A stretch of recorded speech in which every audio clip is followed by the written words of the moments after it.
pour tes enfants. Papa, ce matin, tu nous as donné ta parole. Tu as dit dans ta parole que l'homme ne vivra pas seulement par le pain, mais par toute parole qui sort de ta bouche. Seigneur, ce matin, viens encore nous parler à travers ma bouche ce matin. Je sais que je ne suis pas digne de prononcer ta parole, mais Seigneur Jésus, accepte-moi tel que je suis ce matin.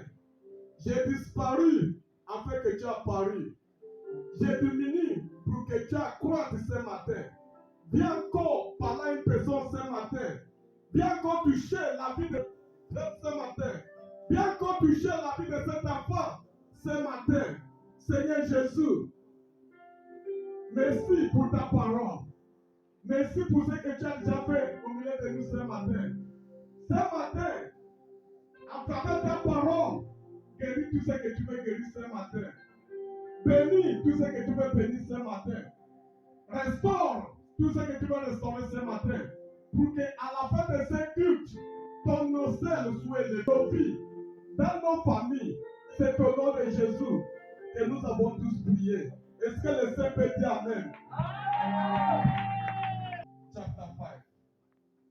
Le livre d'Amos, chapitre 5, verset 4 à 7. Répondez-nous s'il vous plaît. Chapitre 5, verset 4 à 7.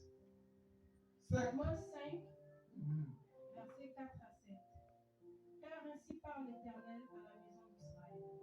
Cherchez-moi et vous vivrez. Ne cherchez pas à Bethel. N'allez pas à Gilgal.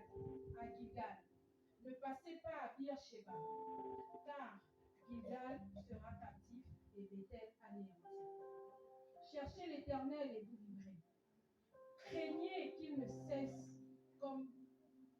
saisisse comme un feu la maison de Joseph, et que ce feu ne la dévore. 100 personnes à Bethel pour l'éteindre. Oh, vous qui changez le droit en absinthe, et qui foulez la terre, la justice. Alléluia. Qui va mettre très fort pour Seigneur Jésus ce matin. Bien-aimé, par la grâce de Dieu ce matin, ce message, elle est intitulée Cherchez-moi et vous vivrez. Alléluia. Dieu nous dit, bien dans sa parole, que nous ne devrons pas aller à Bethel, que nous ne devrons pas aller à Gilgal. Gilgal, c'est où? Laissez-moi vous rappeler que Gilgal était la dernière place que les Israéliens étaient campés avant de rentrer dans la terre promise. Alléluia. C'était à Gilgal que Dieu les avait dit d'attendre que les Israéliens devraient faire quoi? Que chacun devrait revoir sa vie. Chacun de eux devrait revoir la manière dont il vit à Gilgal avant de rentrer à la terre promise. Pour que tu n'aies même pas le même comportement que vous avez quitté en Israël pour rentrer dans la terre promise. Alléluia. Est-ce que je parle à une personne ce matin? Gilgal est un endroit que Dieu a dit aux Israéliens, vous devrez vous revoir, vous devrez revisiter vos caractères, vous devrez abandonner tout ce qui ne va pas. Car la terre que je vous ai promise, ce n'est pas une terre où on vient pour voler, ce n'est pas une terre où on vient pour fouler la loi de Dieu au pied. La terre promise est un endroit où nous devrons tous obéir ce que Dieu nous dit, ce que le Saint-Esprit nous dit. Alléluia. Bien aimé, la Bible dit ce matin, la parole de Dieu dit, cherchez-moi et vous vivrez. Il nous dit bien, n'allez pas à Bethel. Bethel, c'est le premier endroit que Abraham, notre père, a tissé l'alliance avec Dieu. Alléluia. C'était la première place. Mais il nous dit de ne pas aller là-bas. Qu'est-ce qui se passe à l'église aujourd'hui? Les gens viennent à l'église, ils ne viennent plus chercher Jésus. Amen. Les gens viennent à l'église aujourd'hui pour venir voir qui fait quoi et qui ne fait pas quoi. Amen. Et qui est bien habillé et qui n'est pas bien habillé. Amen. Mais par contre, Dieu nous dit de lui chercher. Vraiment, si tu veux vivre, il faut chercher Jésus. Parce qu'il est la source de vie. Peu importe ce qu'on peut faire dans la vie, peu importe ce que tu peux avoir des richesses, tu peux avoir du bien de ce monde, mais aussi longtemps que tu n'as pas Jésus, tu n'as pas la vie en toi. Mais quelqu'un peut me demander ce matin, mais pourquoi ceux qui ne sont pas crucifiés, la vie que Dieu nous parle ici, c'est la vie après la mort. Amen.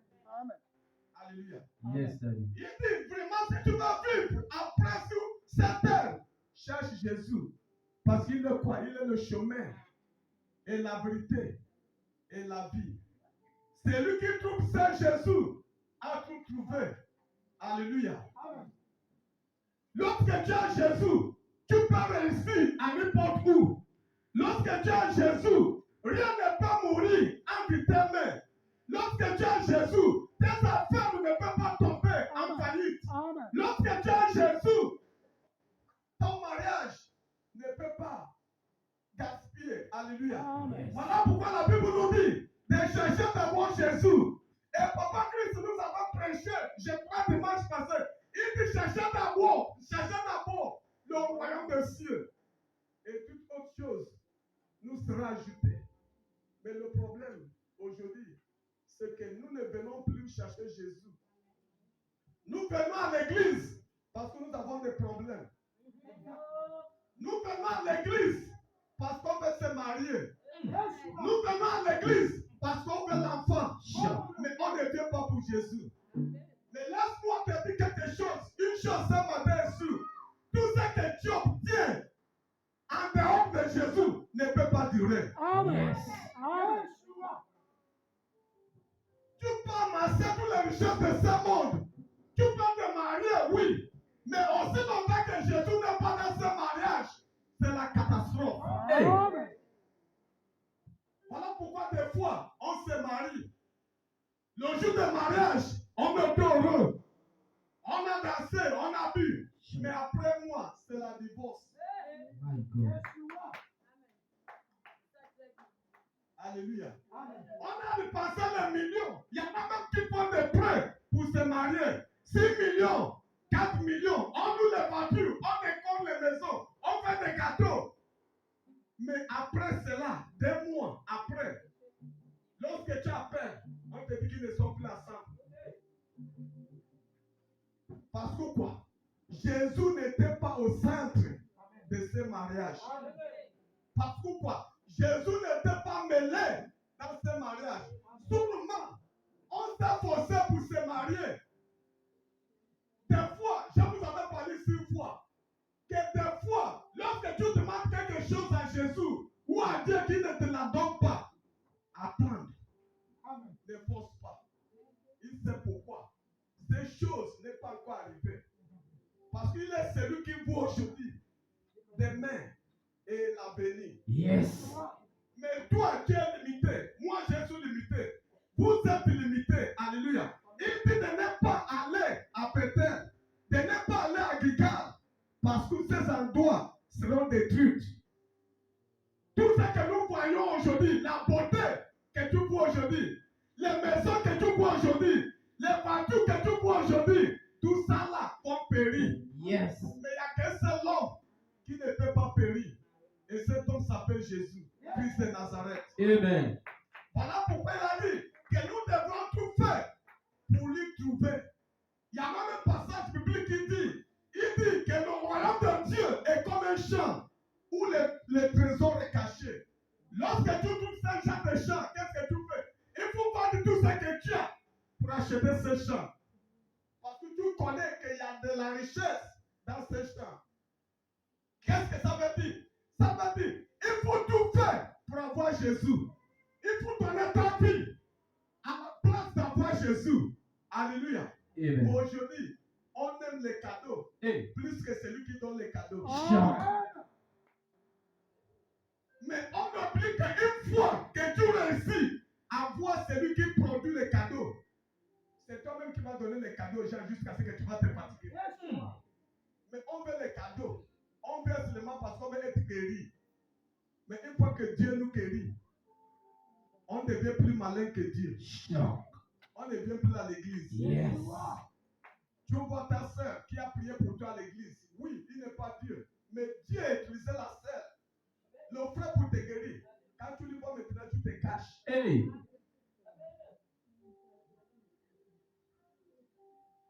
Est-ce que je parle à une personne ce matin? Yes, Daddy. Yes. Est-ce que je parle à une personne ce matin? Sure to do, Daddy. Le problème, c'est que on vient par les intérêts. Personne ne vient plus pour servir Dieu. En vérité, à un esprit. Hey. On vient parce qu'on veut gagner quelque chose. En tout. Vérité. On vient parce qu'on veut quelque chose. Une fois que cette chose, on a ça. Au revoir Jésus. Sure. Mais laisse-moi te dire qu'il n'y a pas une prière qui est la finalité. Oh, yes.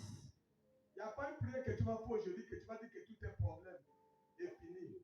Il y aura toujours les problèmes. Yeah. Je me souviens de l'église où Jésus quittait avant d'arriver ici. Un homme, un haut fonctionnaire de l'État, on l'a lancé la ceinture. Il n'arrivait pas à dormir. Vous connaissez ce qu'on appelle la ceinture. C'est plus dangereux que le fusil nocturne. Cet homme s'est tourné à la douleur. Je ne sais pas comment il a fait. Il a trouvé l'adresse de où j'ai prié.